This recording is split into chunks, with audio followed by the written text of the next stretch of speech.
Hello. It is Sarah Waggle. Welcome back to my channel. Welcome back to this Taurus New Moon / astrology and energies. This is for the week of May 14th through the 21st. I was going to do two separate videos, but I have a very busy weekend ahead. So we're going to do this Taurus New Moon and then we'll go forward from there. But this is a jam-packed week of pretty big energies. You may already be feeling this. Mercury goes direct as of today. I don't remember exactly what time today, the 14th, but Mercury is going to go direct, and it almost feels like this Mercury direct is like acting like a slingshot. It's going to kind of catapult us into this next wave of energies. And we do have a really couple of significant transits this week that are going to pack a punch if you haven't been kind of doing the work. I feel like this is where that whole that slow down space of Mars in Gemini. Remember, it was there from like August until March, but it was retrograde from October till January, and there was this really foggy time in there. It was taking some squares to Neptune and Pisces, and now we're kind of like, okay, the rest period is over. It's time to get to work. And because the way this is playing out, we're gonna have a lot of Taurus energy. Taurus is fixed earth. And so it's a lot about really grounding into the earth and what you really want to do on this earth, in this time and space, in this life. And whatnot. So let's take a look at the keynote and try and dive in and sort of break down some of this energy.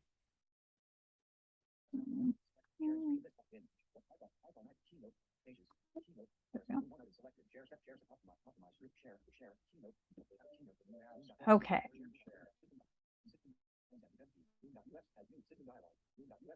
All right. So here we have the overview. Remember in the last video, I talked about how with the Aries, the two new moons we had in Aries, including that solar eclipse that we had, the moon cycle is reversed from now until July of 2024, when we will have two Capricorn, I believe it's Capricorn full moons, that will shift it back into. So what that means is that normally when we have like a full moon in, or a new moon in Aries, which is a cardinal sign, then we would have the first quarter square in Cancer, the third quarter square in Libra, or the full moon in Libra, and then the third quarter square in Capricorn. So it's a complete cycle with cardinal signs. Now we're shifting into Taurus. So ideally we would have the Taurus new moon, which would have been when we had the Scorpio full moon. And then, as we had Leo, and then we had, and now we're in the Taurus new moon. It's all confusing, right?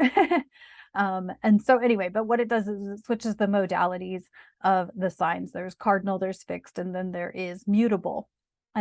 And so on the 19th, we will have that Taurus new moon at 28 degrees Taurus. So you would want to locate 28 degrees Taurus on your natal chart or your birth chart, to know where that's at and what house it's affecting, and any other planets that may be in the 28 degrees of either the fixed signs or 28 degrees of the earth signs, because Taurus is an earth sign. On the 27th, we will have, oh, I may have this wrong now. Now I'm confused. First quarter square in Virgo. Nope, I'm right. I'm all confused. It really is confusing. The first quarter square in Virgo with the sun in Gemini. Now I'm not confused. Okay, so those two are mutable signs, whereas Taurus is a fixed sign. Okay. All right, we've got it all figured out now, right? Okay, on the 3rd of June, we will have the full moon in Sagittarius, with the sun in Gemini. That'll be at 13 degrees. On the 10th, we will have the third quarter square in, did I write it down? Oh, I double wrote this. Oh my gosh. Are y'all laughing at me yet? At 19 Pisces, with the sun in Gemini. I feel like that's off. Oh well, I will iron all of this out before I do the next video.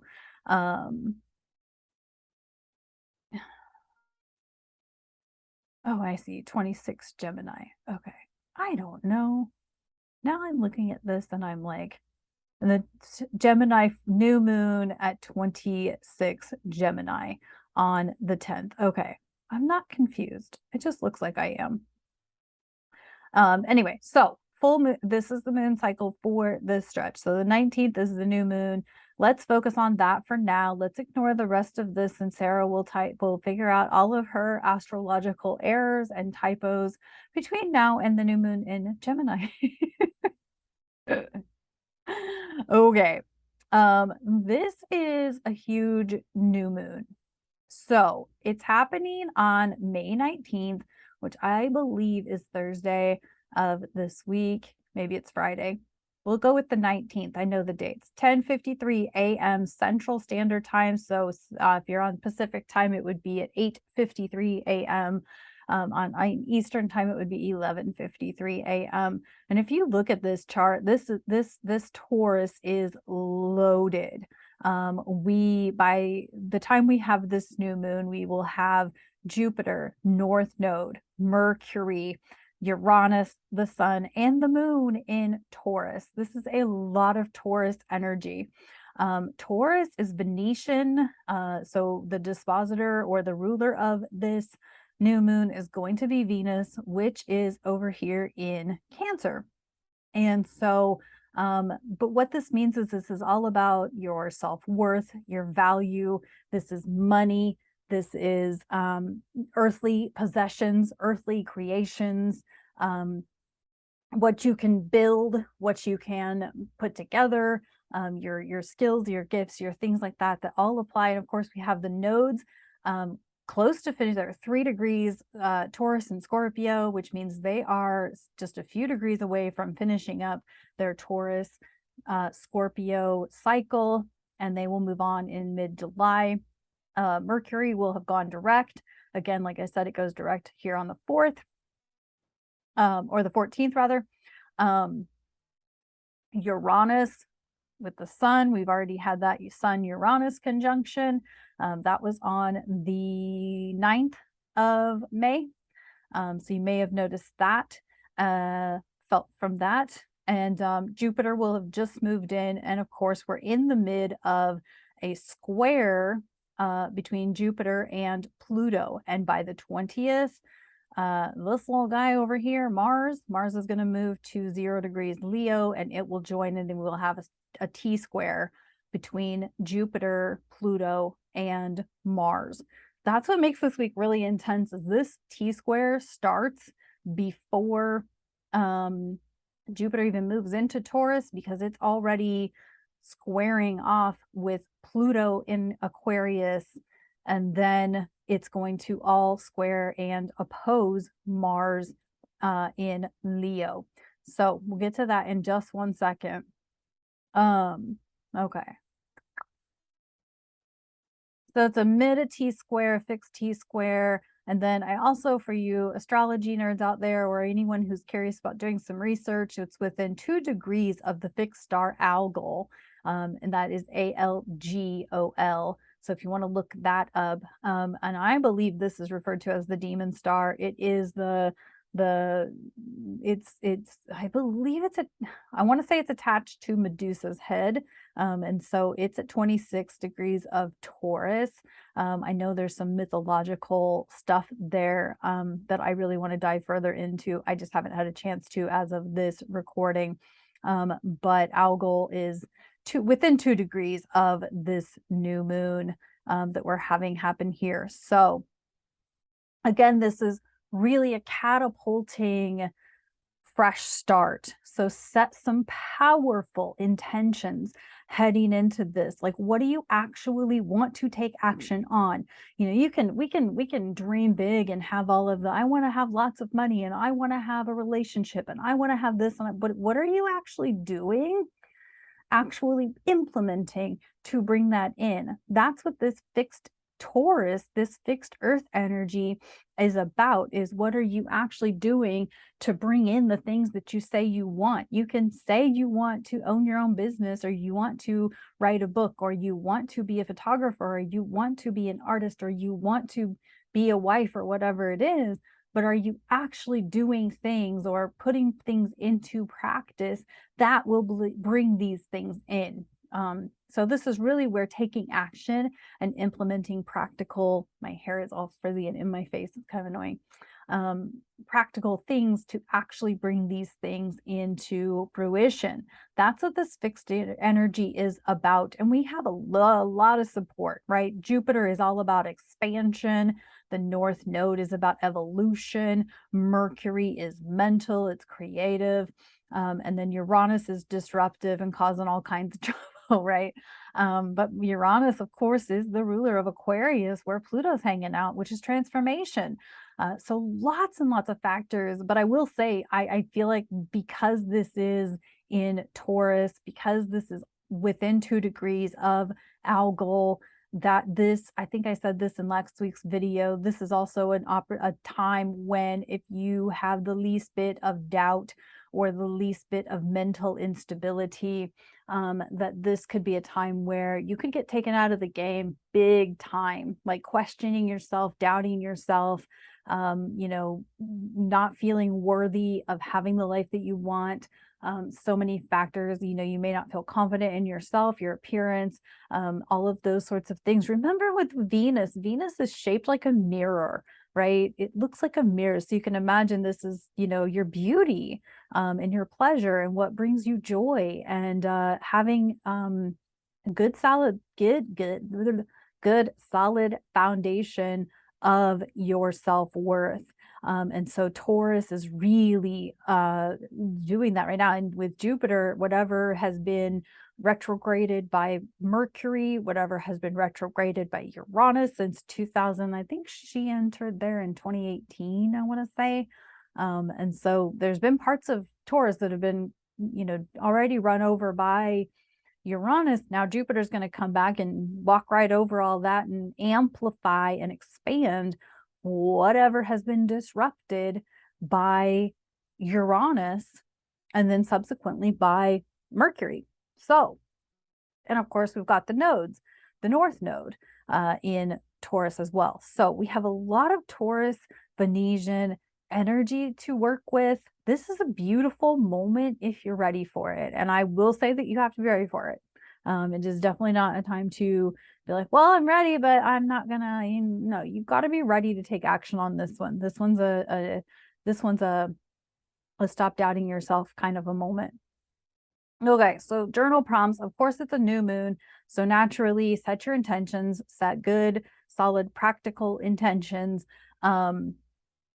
Are you really ready to make the changes? Are you really ready for change? I will promise you there's a lot of people out there who don't want to make changes, who don't want to shift their world. They want to just keep living in their crap and stewing in their shit. And they've been stewing in it for so long, they've forgotten how it smells. So it's not bothering them to be where they're at. What are you willing to take on? What are you, I will say this, I think I said this in the last video too. It's a matter of like, what are you willing to take on for the next 90 days? Like, what's the one thing you're going to do for 90 days straight that you're going to do for the next 90 days, and do that thing every damn day. I will tell you, this makes a hell of a difference. You know, having done, like I said, the Instagram lives every day since January 1st of 2023, you know, my presentation and all of the things has taken just a complete 180. And like, you know, I don't even present the same way anymore. I feel like I talk more confidently. I definitely care more about my appearance than I did in the beginning. You know, taking steps, changing my wardrobe, changing my hair, makeup, all of those things that I didn't think I gave a crap about. But it's funny what happens when you show up every day on camera, and see what that looks like. So those are some journal prompts. And then let's see, next 90 plus days, what was this one? What are you really ready to change? Oh, obviously it helps if you know what house Taurus is, or even 28 degrees Taurus is in your chart. So that way you know what exactly will be affected by this new moon. So to know that, you'd want to look up your chart. Of course, I'm happy to do that for you. Just need your date of birth, time of birth, location of birth. It really is dependent on time. that chooses your rising sign. And then once you know your rising sign, you can figure out your houses and know what area of your life will be affected. So if you are ninth house Taurus, your Taurus is themed by Sagittarius, which is the root, which is Jupiter's home. And so having Jupiter in the ninth house, beautiful energy. Beautiful. We should all be so lucky to be a Virgo rising. We should all be so lucky to be a Virgo rising going into this one. I feel like those are going to be some of the lucky ones. But that doesn't mean that we're all gonna, we're all gonna experience some level of expansion, some level of amplification with Jupiter in Taurus. But knowing your rising sign so you can tell what house this is happening in for you, the house will give you the theme of what's coming for you. And so there's that. Okay, other transits. This is a really big week. So on the 15th, 9:40, must be AM. I didn't put a 21. Mars trine Neptune. I mean, this could be really easygoing. This actually, I feel like this could provide some clarity around those Mars square Neptunes that we experienced in the last 6 or 7 months. That's kind of what I feel coming from it. The 17th through the 23rd, this is the T square between Jupiter, Mars, Jupiter square Pluto, and then Mars joins it when Mars enters Leo on the 20th, making this a T square.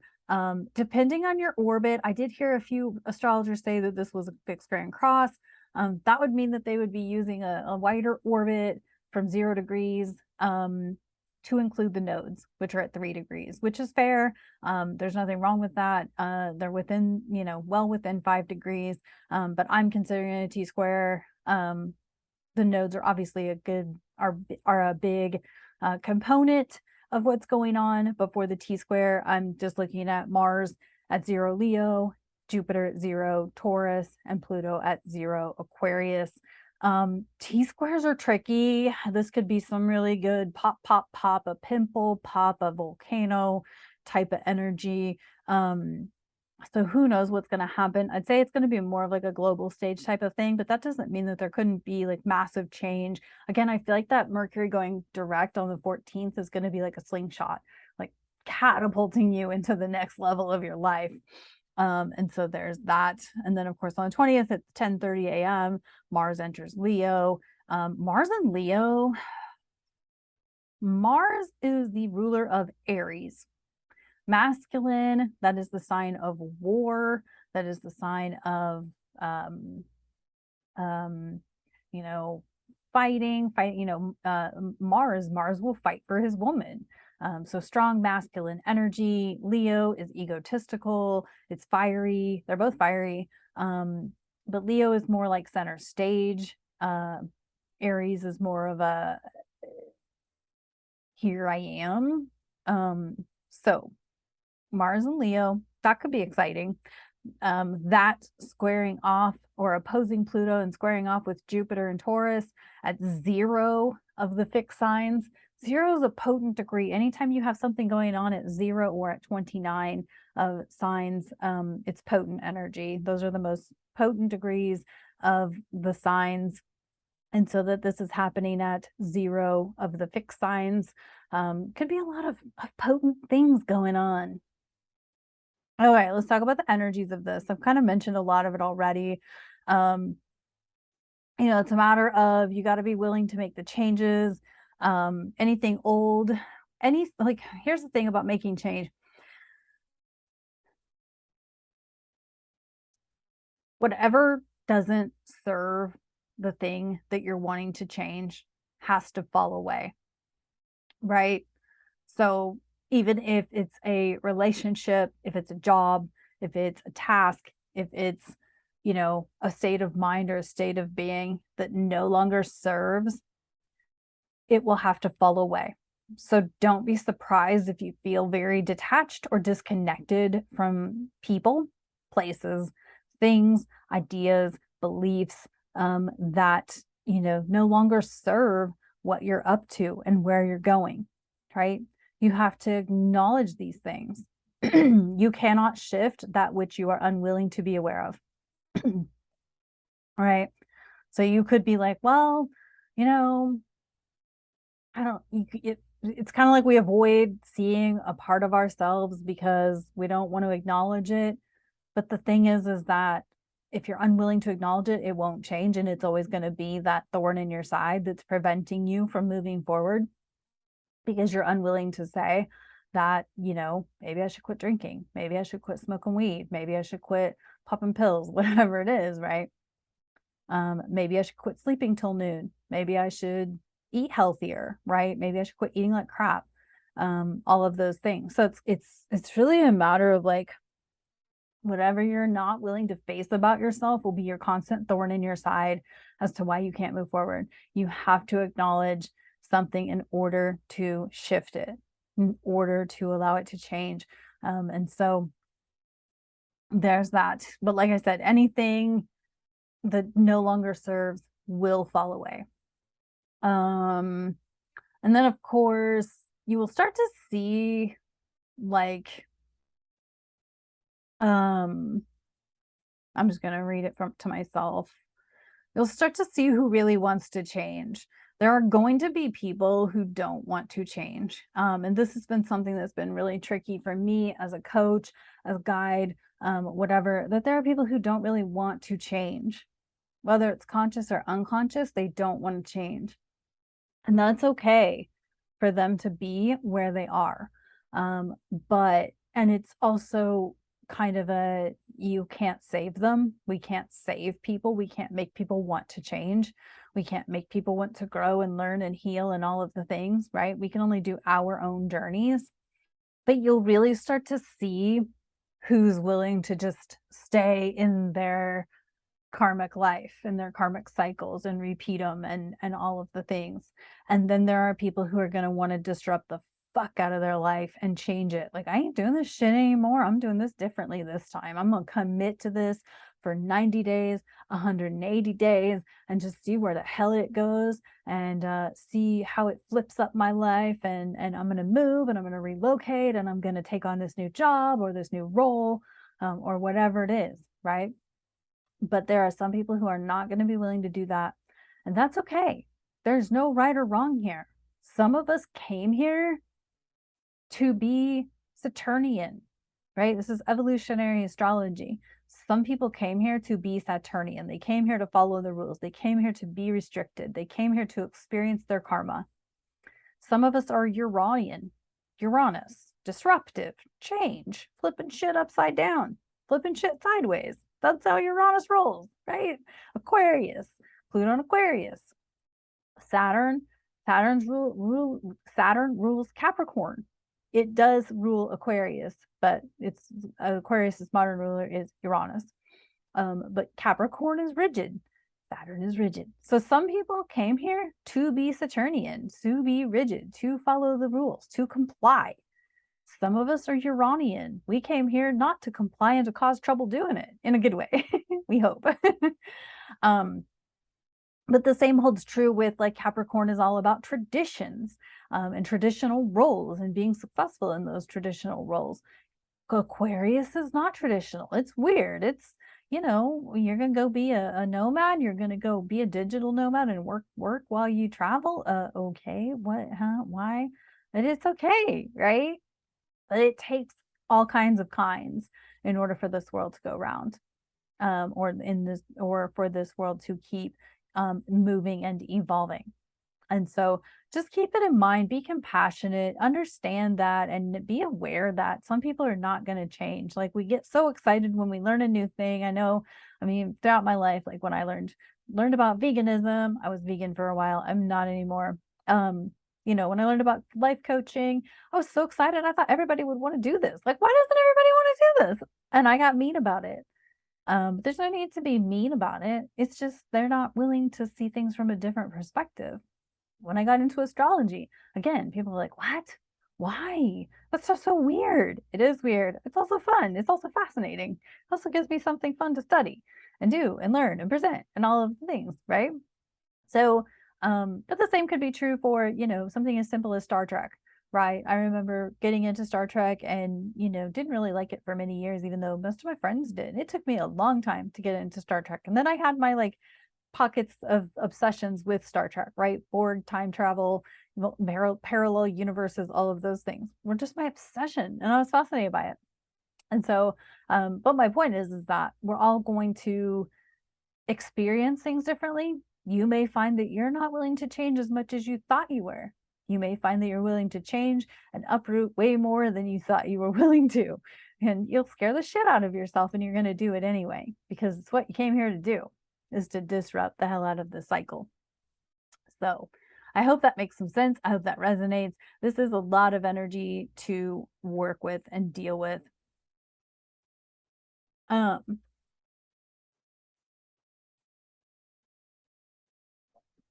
So, and then on the 27th, we will have that first quarter square, Virgo to Gemini moon, and that will give us a bunch of squares with Saturn involved. Again, I did not put that in this. I started to, and then I thought it's just too much to talk about this week because we do have this T square happening, and I feel like that's just a lot of heavy energy.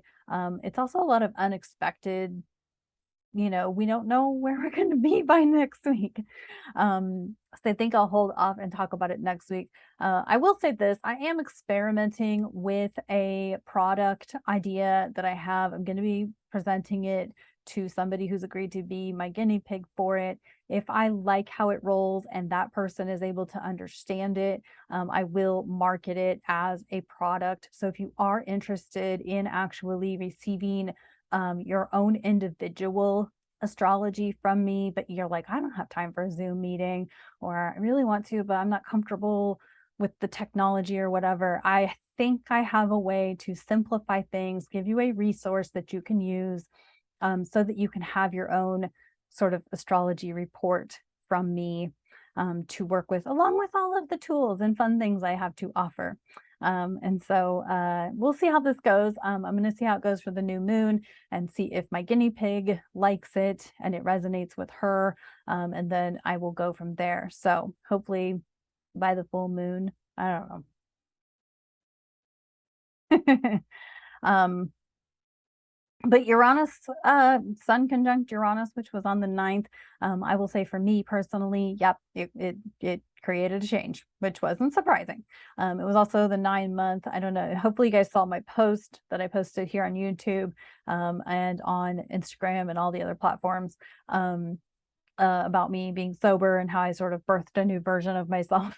So I thought I'm very proud of the work that I've done in the 9 months of being sober. I've gone sober many times before, but this was a conscious choice. It wasn't tied to a fitness challenge or anything like that. So this was a conscious choice just to clear my brain. And I'm glad I did. Like, these videos are so much more fun and easier to do now that I've done that. So anyway, that's all I have for you this week. Thank you so much for tuning in. If you are a mom, happy Mother's Day. I appreciate all the moms out there. Including my mom. So anyway, thank you so much. And of course, follow me on all of the other platforms, Sarah Waggle on TikTok, Instagram, Facebook. So if you do want, to interact with me more on those apps, you're welcome to do that. And of course, DM if you are, if you have questions or anything like that. So thank you so much for your likes, your comments, your shares, and all of that. And I will talk to you on the next report. Bye for now.